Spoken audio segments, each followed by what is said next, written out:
बुझाई छौ पाँव के पायल छिरियाला बुझाई छौ गछरी सुना सूट सलवार लसराला बुझाई छौ केस के फिता भुइया में लटाई छौ चोली के हुक तोहर के ना के टूटल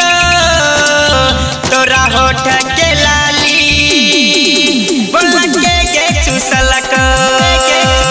तोरा होठ के लाली तोरा होठ के लाली छौरी के चुसलक